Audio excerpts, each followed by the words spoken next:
Het is nog altijd een winterwaar, maar ik vond het duurt wel noffelijk. Ja. Die zinnen erbij net volle wien, dan viel het al je wat warmer aan.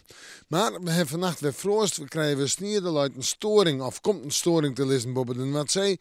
En in het weekend beginnen de temperaturen omheen, mooi en protte wetter. Joen en vannacht. Eerst nog helder waar. Eerst ik nog frost. -1, -2 graden op de eilonen. -4, -5 graden op het Versteloon. En dat had ik alles te krijgen met de noordelijke wind, want die steekt de kop op.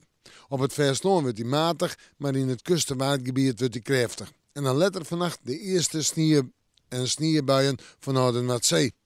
En dan morgen. Ja, eerst sneeuw of sneeuwbuien. In de midden droegen warm flink wat zinnen.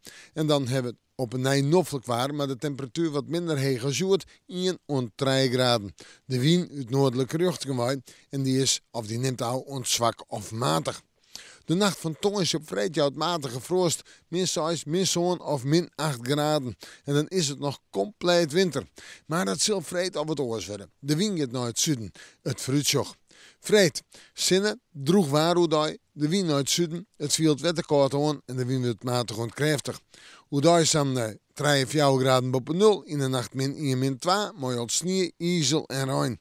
En dan sneeuw, een temperatuur om bij de 4 graden heen, sneeuw, ijzel, rein, met het reinwetterwind terrein en de temperaturen zullen, ik sta er gewoon wat om bij de 0 of +1 uitkomen in de nacht. En dan spant het er nog een beetje om. Sneeuw is het oorzien.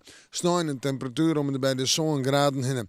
Rein betekent flink wat rein. En maandag en tiesje liep het dat precies zat te gaan. Nou ja, we moeten morgen maar weer even in het waarschuwen.